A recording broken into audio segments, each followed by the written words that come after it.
Hi, I'm Tiana Shoei. I'm a writer, entrepreneur, leader, and energy.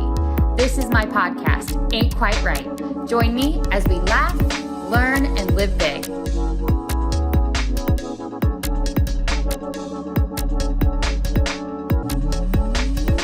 Hello, everyone. This is Tiana Shoei, and welcome to my podcast, Tiana Shoei Ain't Quite Right. This is Blitz episode number 2. Point of a Blitz episode is just to take a small topic and give you something to chew on in between regular episodes. So I'm not exactly sure what cadence I'm going to have for these yet, but I do want to just stop and pause when I have something good to share with you guys, get it out there, and ideally, like I said, give you something small to chew on in between the longer episodes. So in today's episode, I want to talk about cell phone habits. Okay, so the reason that this is such an important topic is our human, both neural development as well as psychology, has been dramatically impacted by our cell phone usage. So I'm not going to sit here and go through all of that information with you. We all got better things to do. I ain't got time for that. You ain't got time for that. No, I'm all kidding aside. It's a very important topic. But what I wanted to do is give you a few tips and tricks that I have learned to help make this a tool that I run and not a tool that runs me, because this is one of the areas where we have kind of fallen asleep at the wheel. We are dominated by our cell phones. And if you don't believe me, Apple, I'm an Apple person. I apologize if you are a Samsung person. I'm sure Samsung has the same thing, but Apple lets you go in and see what your daily screen time is. And if you say to me, I don't have time to exercise, I don't have time for thinking time, but you're spending hours plus on your phone, and sure, most of us can justify it. Well, I mean, I'm using it for work email and whatever justification we want to give ourselves. But if you say to me, I don't have time to take care of myself and to do things that are important, I would dare say that you probably have more time than you realize, but we get sucked into the vortex that is the cell phone world. So wanted to share with you a couple tips and tricks that I have learned to help make sure that this is truly a tool that I use and not a tool that uses me. Because if you don't stay in control of this, you will become addicted very quickly to this. The apps in the cell phone world. As a matter of fact, I just got upgraded to iOS 14, okay? And I was reading through the features and I was like, oh my gosh, we're like literally making this pandemic, which honestly, we're in the middle of COVID right now as I'm recording this. The real pandemic, I think, is the cell phone usage. We've literally continued to increase our dependency on these tools. And so this is so important for your psychology and for your neural development. If we continue to live in a distracted state, we will prevent ourselves from growing and developing as we are designed to do. Again, you have to remember that when we change our environment quicker than our biology can keep up, we're going to find ourselves in a lot of trouble. And we're finding ourselves in that trouble now. And I won't go into that whole mess between why are we getting sicker as a society? Why is cancer such an issue? Why are we having all these issues? And that's what happens when you change your environment faster than human biology can keep up with it. And that is where the cell phone has become really dangerous. Now, I'm not trying to say they're bad. It's a tool. Tools are only what you make of them. So here are the ways that I have changed my cell phone habits. I used to go to bed and wake up in the morning looking at my cell phone. Who didn't do that? Especially because I keep mine on silent. So did any family emergencies happen? I had all my list of reasons. I'd like to get on social media, take a look at those things. And then when I realized after reading Cal Newport's book, Deep Work, so Cal Newport is a PhD from MIT. He wrote this phenomenal book called Deep Work. After I listened to his book and I realized that I was actually damaging my ability to think deeply, create deep neural pathways, and I was actually contradicting my psychology, I made drastic changes to my cell phone. So rule number 1, cell phone is not allowed in my bedroom. Period. I go to bed fairly early because I like to get up early, and I have my last look at my cell phone sometime between 8:30, 9 o'clock, and then my phone goes in the kitchen and it stays in the kitchen. I do not go to bed with my cell phone, and I do not wake up with my cell phone.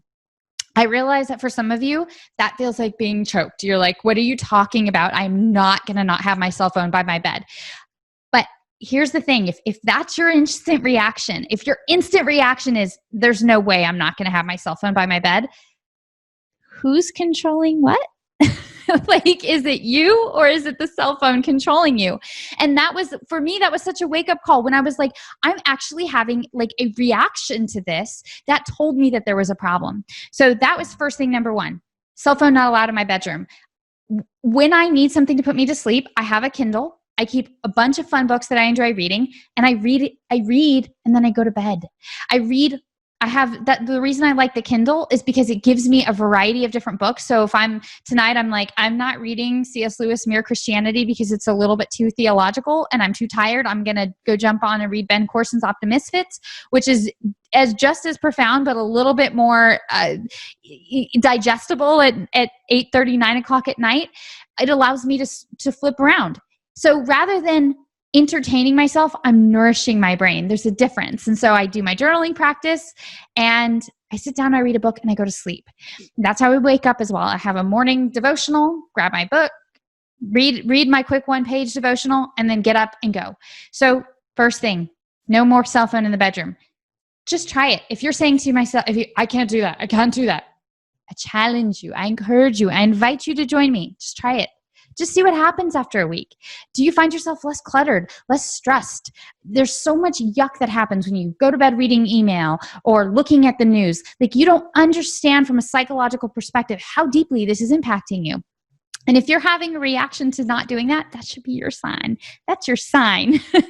So the second thing that I've done is I was a social media addict. Now, I primarily use social media to help get my word out to everybody. I'm not making money off of this. I'm doing this because I genuinely care about people and I want to see you as free as I've learned to be by navigating through some of this stuff.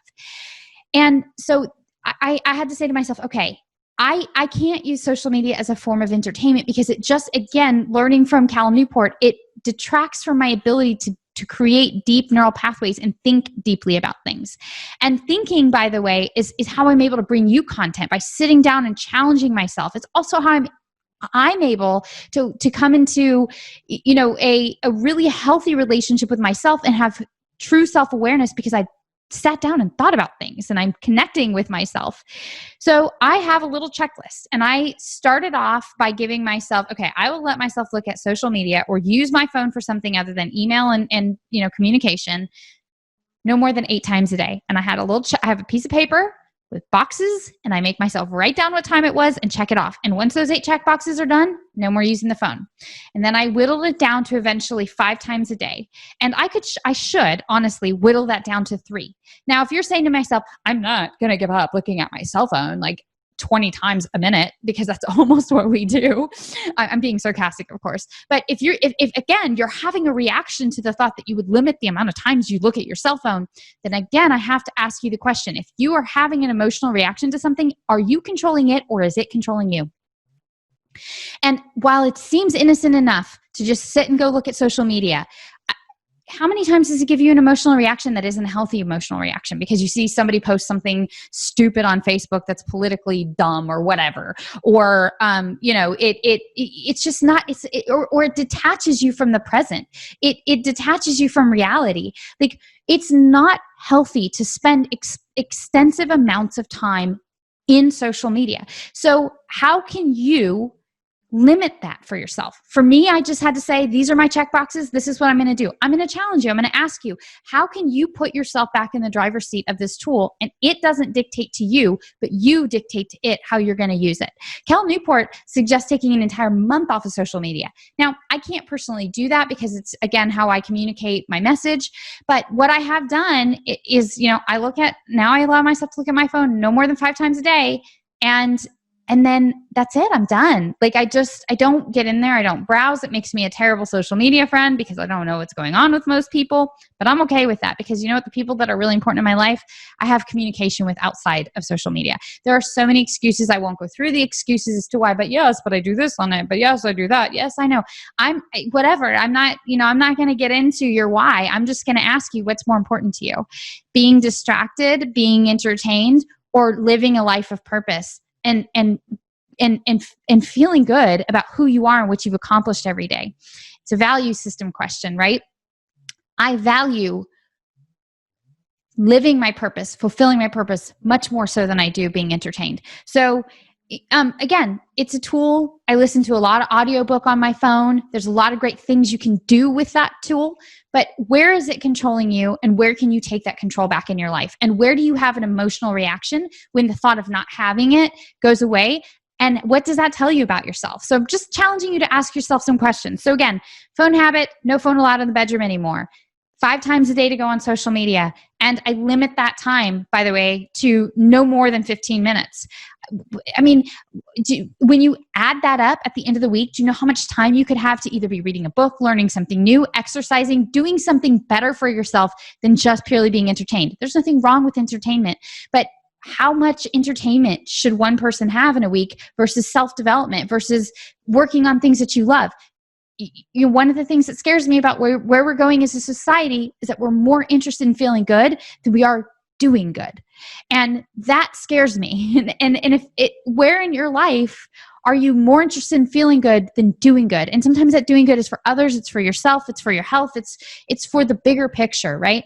So that's my little soapbox for the day. This is my Blitz episode number 2. Thank you for tuning in. I realize that I probably touched a sensitive spot today, but I'm okay with that because you can't fix what you won't admit is broken, and there is no growth in the comfort zone. So, I'm challenging you, I'm inviting you, I'm encouraging you. Where do you want to grow?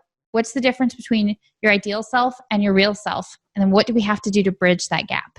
Thank you guys for tuning in. Again, if you like this content, please be sure to tell your friends and family, subscribe, leave a review, tune in on the 2nd and 4th Monday of every month for my regular podcast.